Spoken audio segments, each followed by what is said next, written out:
warahmatullahi wabarakatuh.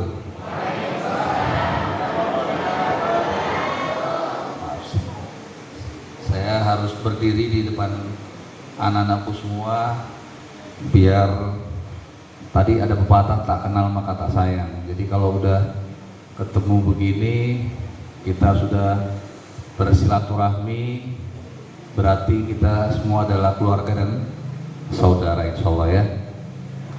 Yang saya hormati dan saya muliakan pengasuh Pondok Pesantren Darul Muqtadin Kiai Haji Muhammad Furqon Al-Kais, yang saya hormati rekan-rekan seluruh pejabat utama yang hadir. Ini anak-anakku perlu ketahui semua ini yang hadir di sini. Saya didampingi oleh beberapa pejabat utama dari Kabak Ops ini, Kabak Ren ini bagian perencanaan, bagian operasi, Kabak SDM bagian sumber daya manusia, pengelolaan sumber daya manusia. Terus juga saya didampingi beberapa kasat. Ini ada kasat Intel, nah ini kasat intelijen ini ya, kasat intelijen. Terus dan juga didampingi beberapa kapolsek, ada kapolsek dan juga di sini ada kapolsek Bungatan yang selaku tuan rumah. Oh ya Pak Hamto. Oh ini kasat Samapta, ini Pak Kasat Samapta, kasat Bimas. Wah di luar Pak tadi kasat Bimas. Jadi kasatnya ada 3, kabaknya ada 3, kapolseknya ini seluruh rayon sini, rayon barat pakai ini hadir semua. Yang saya hormati juga Bapak Sekretaris Camat, Bapak Junaidi, dan juga seluruh segenap pengurus Pondok Pesantren Darul Muqtadin, dan wabil khusus ini yang di depan saya semua ini adalah calon-calon pemimpin bangsa. Insya Allah ya, amin ya rabbal alamin. Calon pemimpin bangsa Indonesia ini dan juga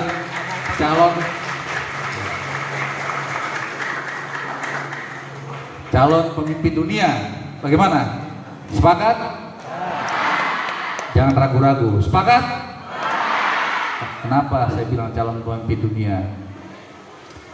Karena yang anak-anakku semua pelajari ya, ada di dalam Quran dan hadis dan seluruh kitab-kitab ilmu yang anak-anakku pelajari itu bukan hanya isinya dunia, tapi sampai akhirat, kan begitu.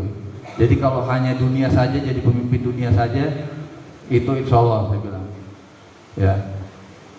Dan juga kehadiran saya di sini Pak Kiai dan seluruh pengurus pondok serta anak-anakku semua, ini adalah wujud bentuk kasih sayang kami kepada pondok pesantren, kepada ulama, kepada tokoh agama, dan juga kepada calon-calon ulama ini, calon-calon ulama semua nanti yang hadir, yang laki-laki, yang perempuan ya.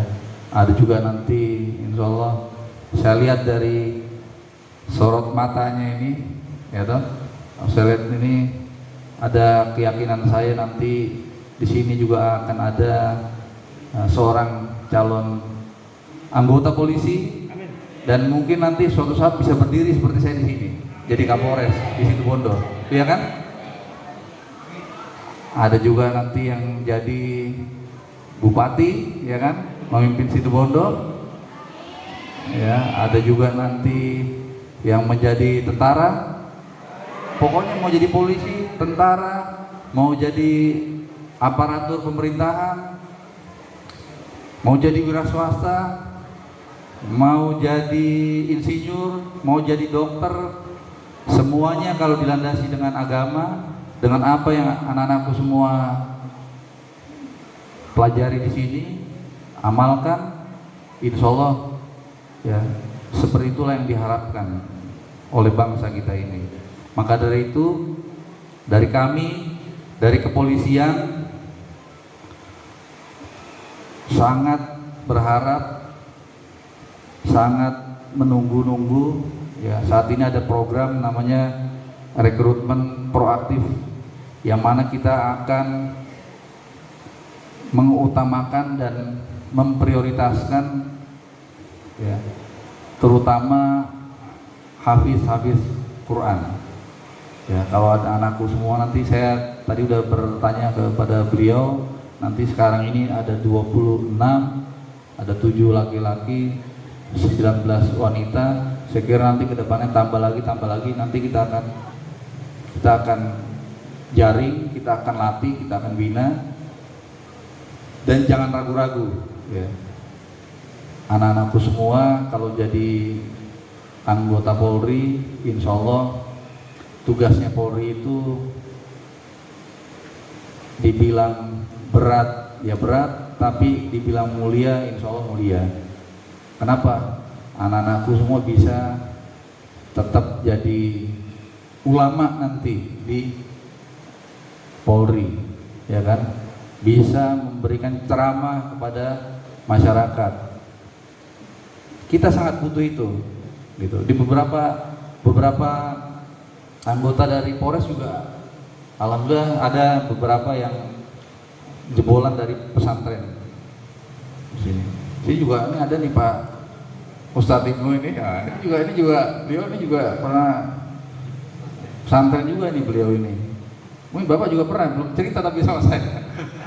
Mungkin para Kapolsek Asep nih mungkin ada yang jebolan pesantren nih, cuma belum cerita sama saya. Yang saya bisa identifikasi ada beberapa orang. Tapi itu sekarang apalagi anak-anakku dari usia segini sudah belajar, ya, terus sudah dari sekarang juga harus buka wawasan seluas-luasnya tentang dunia luar, supaya juga anak-anakku juga bisa paham tentang tantangan globalisasi, ya, tantangan globalisasi saat ini terjadi di desa terpencil di Indonesia. Besoknya orang Amerika Serikat sudah bisa tahu. Kita juga gitu, kejadian di Amerika, di Eropa tadi malam atau bahkan beberapa menit yang lalu sudah bisa sampai di Indonesia, sudah bisa kita lihat. Bukan hanya beritanya saja, fotonya, videonya itu sudah seperti itu. Itu demikian pesatnya arus informasi, arus teknologi, dan juga itu menjadi dunia ini tanpa batas anak-anakku semua. Jadi bercita-citalah setinggi-tinggi mungkin, jangan batasi impian, jangan batasi diri kalian dengan penghalang-penghalang yang nantinya membuat anak-anakku semua tidak bisa terus maju. Saya berharap ini di sini akan tumbuh banyak nanti orang-orang yang juga nantinya menjadi pemimpin bangsa, pemimpin Indonesia ini. Syaratnya adalah tentunya kita harus berlandaskan keimanan, ketakwaan kepada Allah Subhanahu wa taala, Tuhan yang Maha Kuasa. Kita juga di Indonesia ini kita bisa hidup damai, aman, rukun, tentram, ya, dengan heterogennya suku, agama, ras, ya. Kenapa kita bisa antar umat beragama, antar suku, antar kebudayaan, itu kita semua bisa bersatu? Karena kita tidak lupa soko guru kita tidak lupa bahwasannya pendiri-pendiri bangsa kita juga sudah menciptakan sedemikian rupa ideologi falsafah bangsa kita, yaitu apa? Yaitu adalah Pancasila. Pancasila di sini ini harus kita terus pegang teguh, karena inilah yang mempersatukan kita semua. Tidak ada lagi ketika masuk di pondok ini, wah dari mana asalnya, suku mana, suku ini, gitu kan. Ketika kita berinteraksi juga di luar, mungkin dengan saudara-saudara kita, umat beragama yang lain, agamanya apa, tapi atas dasar kemanusiaan kita dipersatukan. Allah juga tentunya menginginkan agar hambanya juga bisa hidup rukun dan juga bisa hidup tentram. Kita tidak ingin apa yang menjadi pengalaman saudara-saudara kita di Suriah, di Irak, ya, di beberapa negara-negara, di Jazirah Arab sekalipun, yang bahkan di situ kalau bisa dikatakan homogen, seluruhnya beragama Islam. Tapi kenapa masih berperang? Kenapa masih saling membunuh?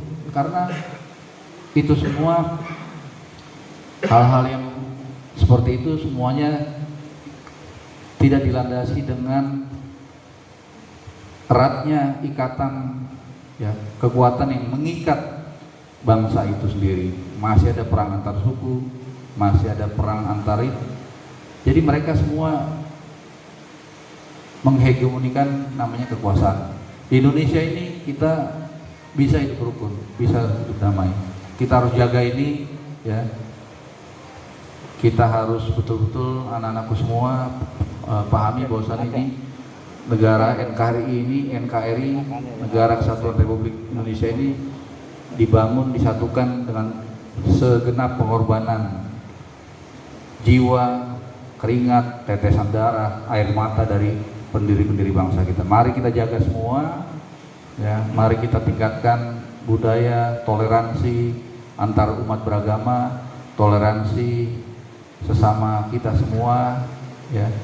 Tidak boleh ada konflik sekecil apapun. Ini harus dibiasakan. Setiap ada permasalahan, ada musyawarah dan mufakat. Mungkin di sesama teman ada perbedaan-perbedaan pendapat, biasa itu. Ini harus saya tanamkan kepada anak-anakku semua, harus menguatkan rasa toleransi kepada sesama umat beragama, sesama kita Muslim, ya. Apalagi kita di sini saudara semua. Kalau saudara dan keluarga, ya tentunya kita harus terus saling mendoakan, ya, agar semuanya sukses, dan itu akan kembali kebaikan kepada kita semua. Anak-anakku sekalian, saya juga perlu memperkenalkan diri. Mohon maaf tadi saya saking antusiasnya saya langsung gas itu ingin menyampaikan, ingin bersilaturahmi dengan anak-anakku semua. Saya lupa menyampaikan nama saya ini Andi Sinjaya. Andi Sinjaya, saya asli dari Sulawesi Selatan. Saya Sulawesi Selatan, saya orang Bugis. Saya ini orang Bugis, kalau sukunya Bugis. Tapi alhamdulillah saya Muslim. Saya juga adalah orang Indonesia. Jadi itu yang paling penting, Indonesia, gitu. Dan saya Muslim. Gitu. Jadi anak-anakku juga demikian.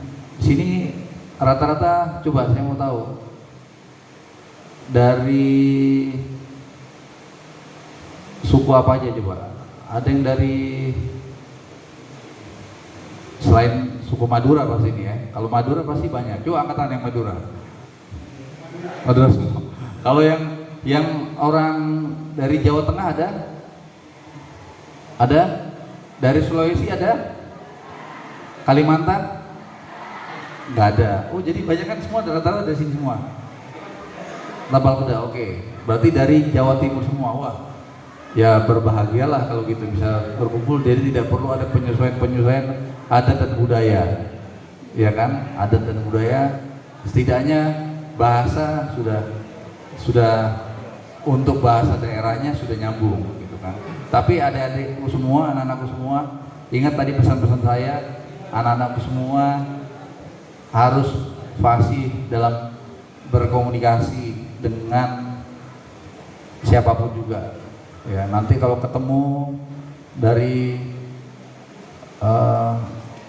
suku lain, dari Sulawesi, oh kita Indonesia, ya kan? Kalau ketemu dari umat beragama Nasrani, kita adalah Indonesia. Buddha, Hindu, semua sama. Semua mengajarkan, agama itu adalah mengajarkan kebaikan dan cinta kasih semua. Jadi seperti juga yang sudah diajarkan oleh agama kita, bahwasanya agama mereka adalah agama mereka. Silakan kita hidup berdampingan satu sama lain untuk berpegangan erat membangun negeri dan bangsa ini. Karena kita butuh anak-anakku semua di sini. Polri khususnya butuh Al-Quran dan juga hadis yang berjalan nanti yang ada di tubuh kita ini, di tubuh Polri. Saya berharap betul dari pondok ini Pak Kiai suatu saat bisa menelurkan calon-calon anggota Polri ya, yang bisa nantinya juga tentunya berkiprah di masyarakat. Ada yang tahu tugasnya polisi apa? Coba saya mau tanya. Angkat tangan, coba. Jangan rame-rame. Satu orang angkat tangan, coba. Atau beberapa orang angkat tangan. Tugasnya apa? Tugasnya polisi. Ayo, yang laki-laki dulu lah. Jangan sampai perempuannya duluan. Ayo angkat tangan, satu aja. Angkat tangan. Ayo. Apa tugasnya? Satu aja yang kalian sering lihat lah di TV atau sekalian dengar tuh apa sih tugasnya polisi? Coba. Angkat tangan. Nah, itu dia tuh. Ya kamu nggak apa-apa, berdiri. Ayo berdiri. Siapa namanya? Siapa namanya? Anakku? Sri. Sila. Oh iya, Sila, berdiri. Tepuk tangan dulu dong, tepuk tangan.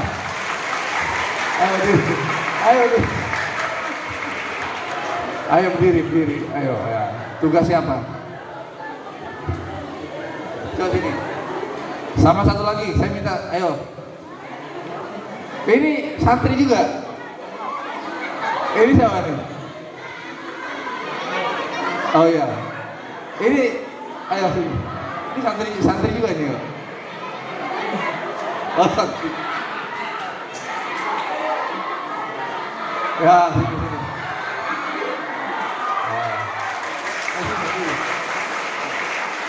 Sila ya. Nama dulu, nama lengkapnya siapa? Lailatina Sila. Panggilannya?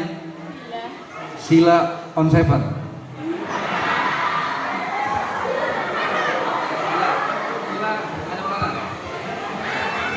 Sebutin tugasnya polisi apa sih?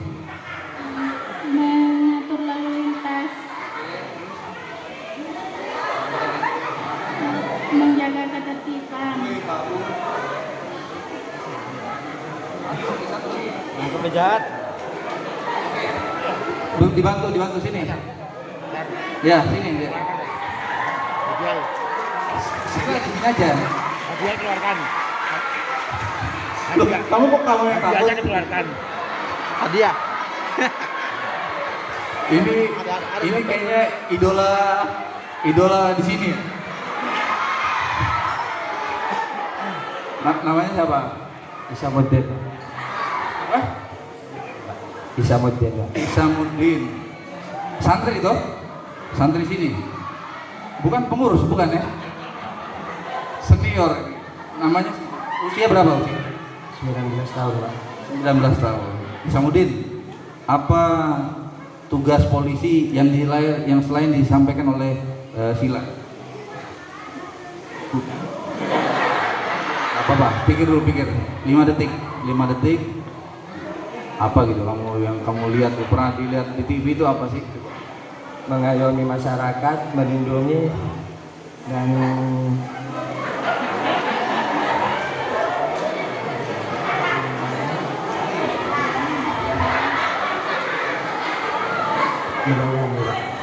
melayani, Pak. Oke, ulangi 3 kali tadi. Melindungi masyarakat, mengayomi dan melindungi, mengayomi masyarakat, melayani. Woi, tepuk tangan dulu. Tunggu dulu. Hadiah dulu. Ini Isamuddin ini berdiri, kamu berdiri. Oh, nggak boleh lewat sini ya? Kamu di sini aja ya. Sini. Nggak apa-apa lah, orang sering lihat tuh, dilihat sama ini kok malu, kok dia malu ini. Ini loh dilihat-lihatin kok jangan malu-malu. Harus duduk di bawah. Samudin, Dia nanti nggak- kalau yang kamu Dia sebutin nggak mau tiga jadi itu ada kiainya. hampir apa terbilang lengkap, itu kamu tahu dari mana itu? Ada yang ngasih tahu ya? Kok tahu itu melindungi, mengayomi dan melayani itu tugas pokok Polri, tepuk tangan dulu lah.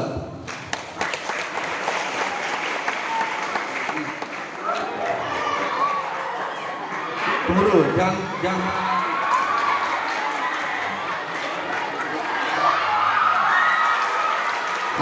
Kalau tadi dia melayani mengatur lalu lintas, ya itu adalah bagian dari melayani, terus menjaga ketertiban tuh juga bagian daripada melindungi, ya kan, melindungi dan mengayomi. Jadi dua orang ini kok baru sekarang ributnya tadi. Tadi sebelum tadi saya panggil angkat tangan, nggak ada yang mau angkat tangan. Ini dua orang yang udah ada, baru saya. Nah, jadi begini. Melindungi, tugasnya Polri adalah melindungi, mengayomi dan melayani masyarakat. Ada satu lagi, melakukan penegakan hukum. Coba melayani masyarakat itu luas artinya itu, melindungi itu luas. Kita hari ini kita menghadapi pandemi COVID-19, Polri dituntut harus ada di tengah masyarakat, membantu pemerintah menghadapi pandemi, mengarahkan masyarakat untuk mematuhi protokol kesehatan. Ini menggunakan masker dan lain-lain. Saat ini ada lagi isu-isu tentang kelangkaan. Kita juga bertugas turun. Kalau ada pengganggu ketertiban, ada orang yang mengganggu keamanan, orang melakukan kejahatan, kita harus menegakkan hukum. Jadi tugasnya Polri itu kalau dibilang melayani itu melayani bagaimana Pak melayani? Banyak sekali melayani. Melindungi ya melindungi. Pokoknya masyarakat tidak boleh sampai resah. Masyarakat tidak boleh dalam ketakutan. Ada terorisme ya kita harus hadapi, ya. Yang menyebabkan masyarakat tidak hidup tentram, aman damai. Ya, apalagi penegakan hukum. Ada pelaku kejahatan, tindak pidana, ya kita harus menegakkan hukum. Kita harus tindak dan juga melakukan proses hukum atas perbuatan-perbuatan yang dilakukan oleh pelaku kejahatan. Ya bagus. Kalau kamu sudah mulai hafal, kamu sudah harus lebih dalam lagi cari tahu, ya kan? Mau gak jadi polisi? Mau Pak. Oke, jadi polisi ya. Gagah sekali kalau saya bayangin ini Pak Isamuddin, lihat sini. Coba. Cocok kan? Cocok kan bro?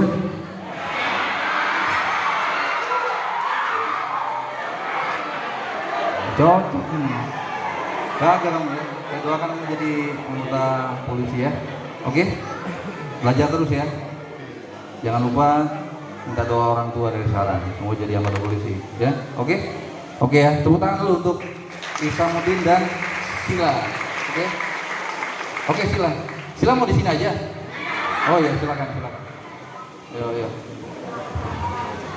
Jadi itulah kurang lebih anakku semua. Harus pakai duduk. Jadi saya ingatkan lagi satu nilai di sini, keberanian. Ya.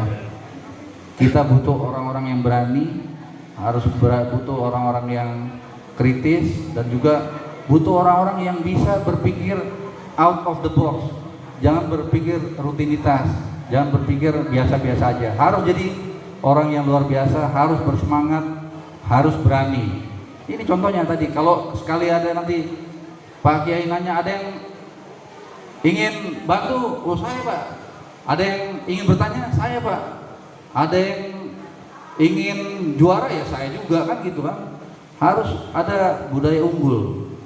Karena kita butuh, bangsa kita butuh generasi-generasi yang pemberani, generasi-generasi yang berani berpikir out of the box, tidak hanya dalam lingkup yang begitu saja. Kita contoh Pak Presiden Joko Widodo misalnya, presiden kita saat ini. Betapa negara kita, bangsa kita ini menjadi negara yang terhormat saat ini di mata dunia.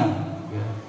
Dalam sejarah bangsa ini, saat inilah kita memimpin negara-negara, 20 negara-negara maju. Dulu kita masih ingat masih ada namanya negara berkembang. Sekarang kira-kira kita ini negara apa? Gitu. Kita yakinkah kalau kita dikatakan negara maju? Lah, sekarang di G20 kita jadi presidennya government G20. G20 ini berarti kita sudah menjadi pemimpin daripada negara-negara dunia. Ada Amerika, ada Jepang, ada Perancis, negara Eropa, ada Australia. Berarti kita udah negara apa nih sekarang? Negara berkembang? Sudah negara maju. Kita harus maju. Oke? Saya kira itu yang ingin saya sampaikan pada anak-anakku semua.